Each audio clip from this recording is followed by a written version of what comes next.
start. We're looking at the future of electioneering or electoral practices, if you in that sense. I talked about Electoral Offences Commission Establishment Bill that has passed second reading. The member who sponsored this bill joins us from Abuja studio, Honorable Adebayo Balogun. He joins us from Abuja studio. Honorable Balogun, thank you so much for coming on the program and for your patience. Okay, I think the natural place to start, when people hear that there's going to be an Electoral Offences Commission, if it eventually passes third reading and is assented to by the president, you'll do us a bit of service to give us an overview of what the objective of this bill is already, that no extant law is already handling in that sense. Or is this a first step in unbundling INEC in that direction? Honorable. Well, you just said it is one of the steps in unbundling INEC. What are the areas, what are the issues that we think are actually overbundling INEC? We are looking at removing the area of registration, voters registration from INEC, probably giving it to NIN, NIMC. We're looking at creating an Electoral Offences Commission, the one we were just talking about, to reduce the time INEC is using on litigation of offenders. And sometimes, you know, INEC officials too are also culpable. And when you want INEC to prosecute his own people, so sometimes there could be conflict of interest. So these are reasons why the public, because it's not just what we want, it's what the public wants. We've had stakeholders meeting, people to bring in memoranda on various areas, and this is what they've been saying, that there must be Electoral Offences Commission. And ours is to just put this together and convert it to a bill. It just passed the second reading, and it will go for public hearing, and it's the public that will determine if it's going to stay or not. So it's not what we want, it is what the public wants.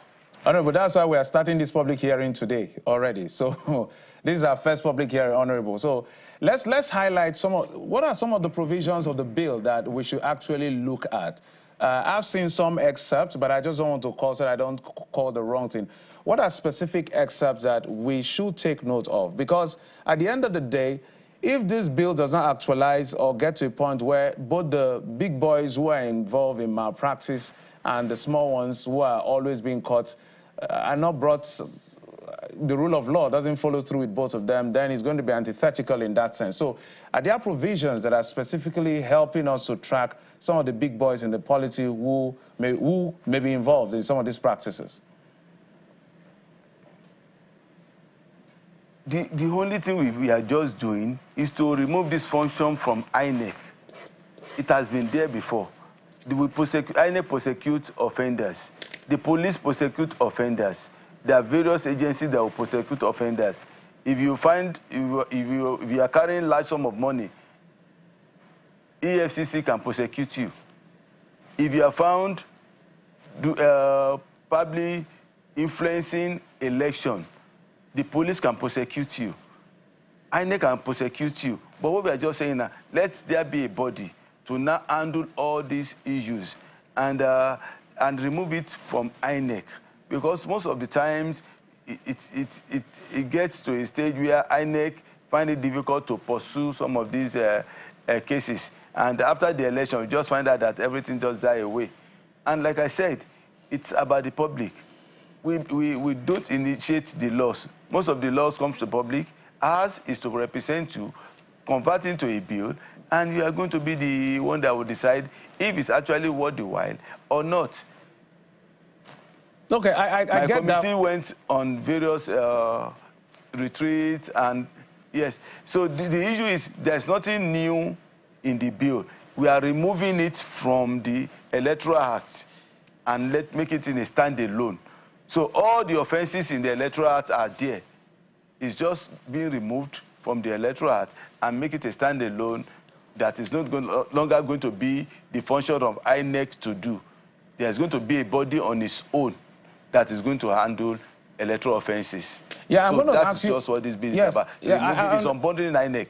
Part of the things INEC has been doing Yes, I understand you, and I want you to land on that thought as well. So my questions are literally the same in this particular direction. So perhaps we are saying that the reason why we will catch the small fries who are the ones distributing this money and all of that, just a few INEC officials, because INEC is busy with too many things. So now we are unbundling this so that we can catch everybody who is involved. I can't remember any time in the last 24 years or 25 years of this democracy when a top person in government who won an election, maybe a senator, a member of the House of Reps, I think it's just one, I think in River State or so, I don't know how that even went, that is really brought to book. Because there are people that sponsor these people. That is my question. How can this streamlining help us to catch the big boys who are funding malpractice in our electoral process? That's my question.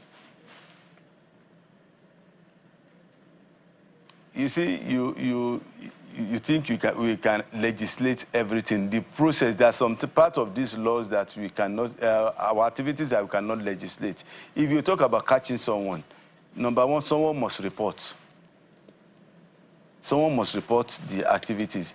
These are part of the issues. There must be a lot of public and education for us to know what are going to be electoral offences. In fact, in that area, during the public hearing, there will be a lot of debates because there are a lot of offences written in the act, in the bill, that even if I should lift you on the day of election with my own private vehicle, is an electoral offence.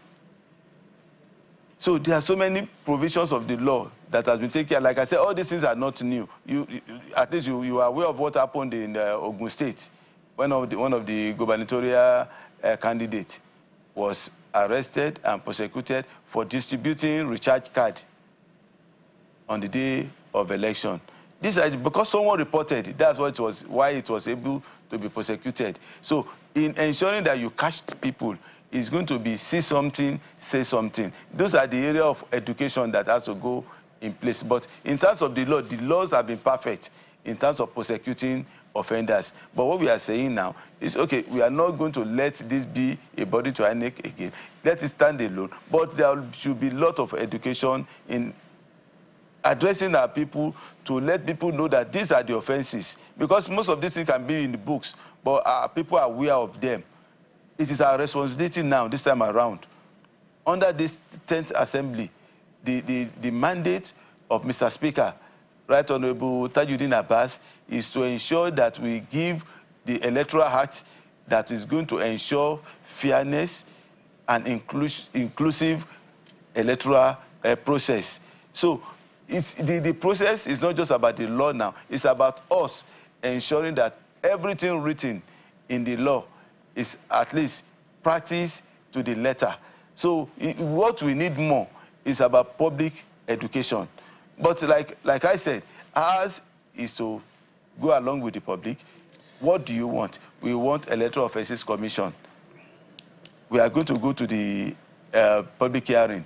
It is the responsibility of the public now to now say we want this to stay or not. So the provisions have been the same in terms of what we have in the Act already. The types of offenses that we have, we all know. You should not carry, you have a limited amount of money you must have on you on the day of election. You should not influence any voters by inducing them, either buying things for them. And there are a lot of areas that we overlook. All this one that will be cooking food on the day of election, sharing food on the day of election, they are electoral offenses. They've been there. We are not just putting it. So does this law, Honorable, just a moment. Distributing so many things. I know, for the purpose of, let's do a refresher, because these laws already exist. So, and that's why I'm very deliberate with where I'm going with the question, because when it comes to election, the desperate people are not the citizens. They are politicians like you and everybody who is running for office. It is not citizens. I am a journalist. My job is to observe and cover and report what is going on. INEC's job is to manage the election. The security agency's job is to make sure everywhere is in order. The biggest desperation is coming, or always comes, from the political class. And so whatever this law or this unbundling, let's not say law because it's already there, whatever this unbundling has to do, and that efficiency doesn't include catching the people that, quote and unquote, we suspect to be the ones that will be most desperate to do whatever it takes to win an election. Can we say the unbundling is effective?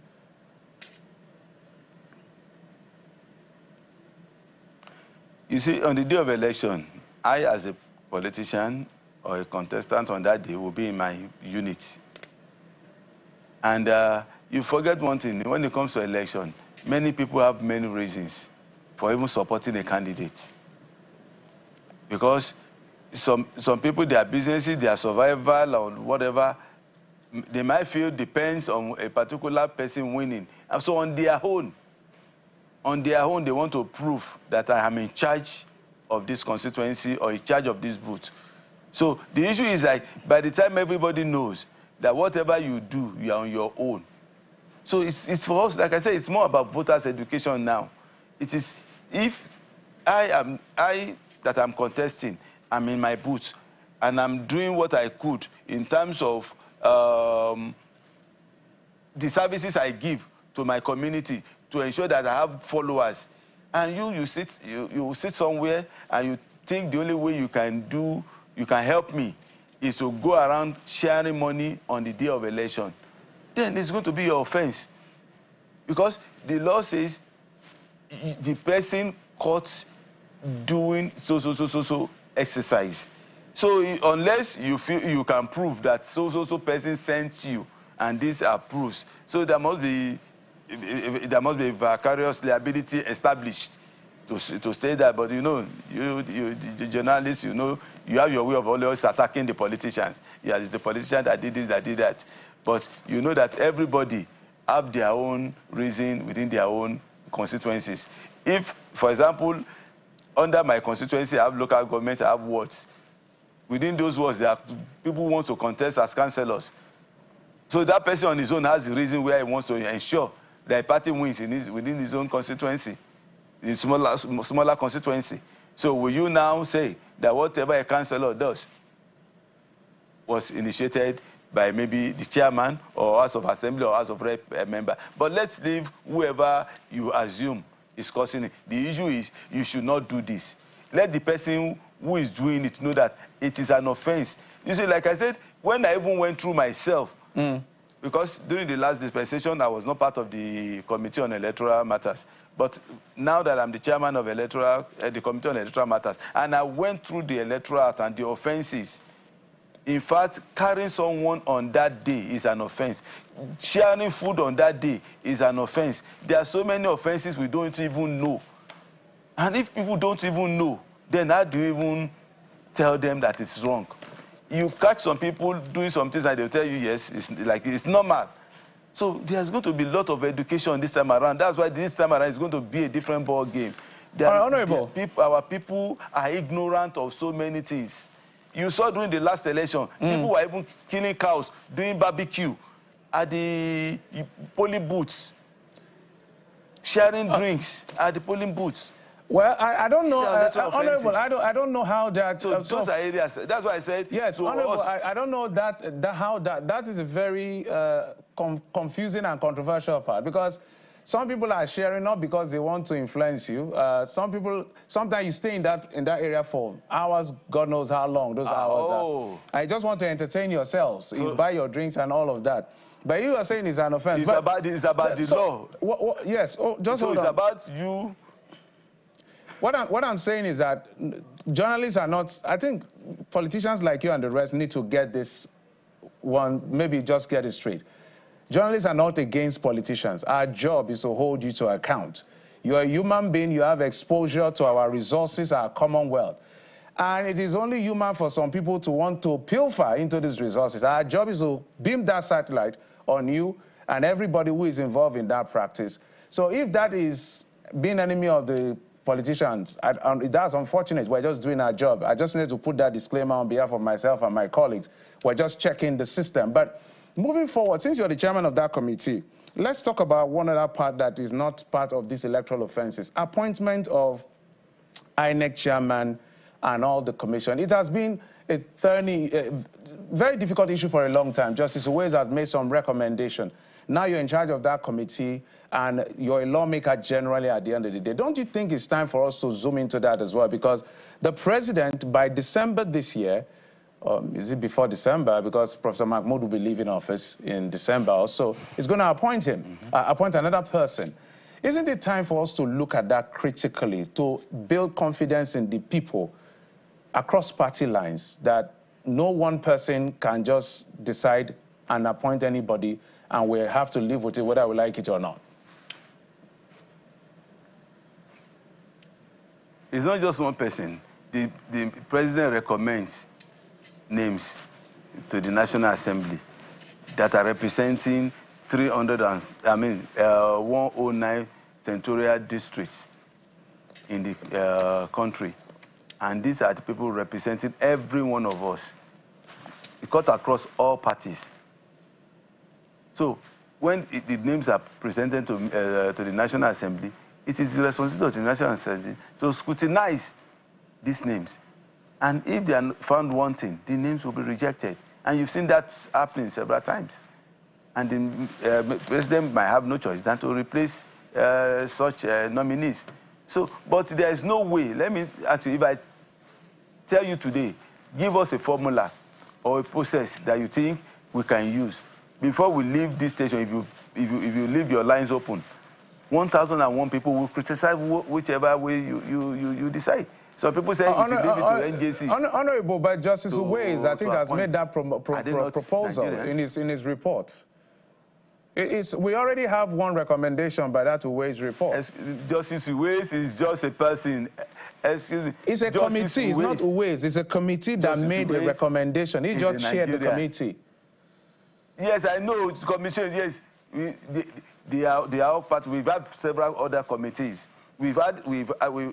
Ongoing, we are doing the electoral reform. We've invited a lot of people to bring in their inputs. What we are saying is there is no way that you can have a perfect system. But we have it on, it's on the board now when we go for public hearing. We will listen to the people. The issue you are talking about is also on the board now. We are taking it has also passed second reading. So it's going for a public hearing. You see, as lawmakers, our job is not to enforce a law on the people. Our job is to midwife and be the umpire. At the end of the day, what Nigeria wants is what we report back on our report that will go for third reading, and then eventually eventual consideration of the bill. So what we are trying to do this time around is to educate the public. I'm emphasizing the issue of education. We need to educate the people to know that any law is their responsibility to ensure that they look at it properly and give their own input. Look at what happened in the tax bill. It has never been like that in the history of Nigeria. During the second reading, people raised a lot of issues.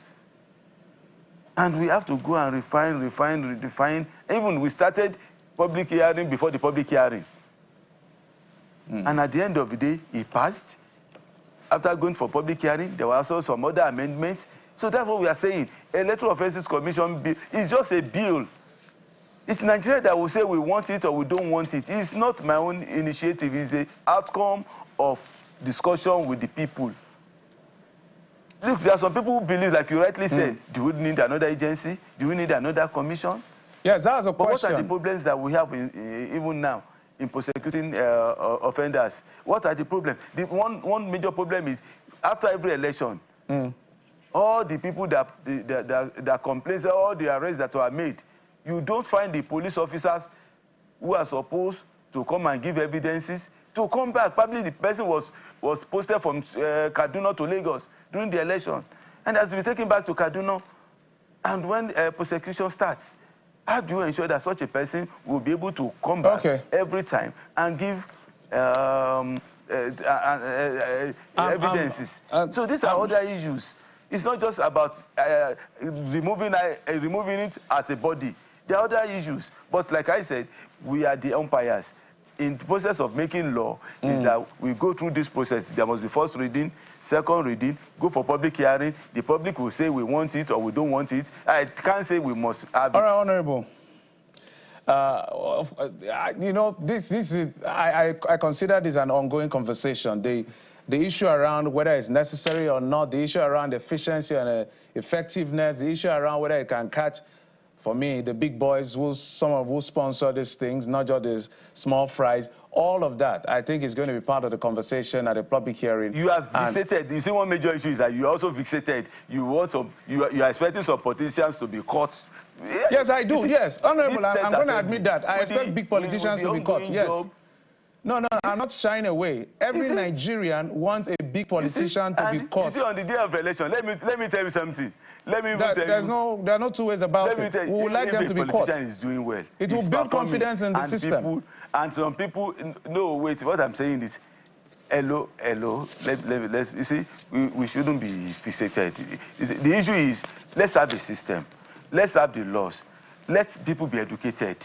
Then they will be able to now know the right step to take. Okay. In Nigeria today, I can tell you, with beavers, every politician now knows that if you don't perform, you are in trouble.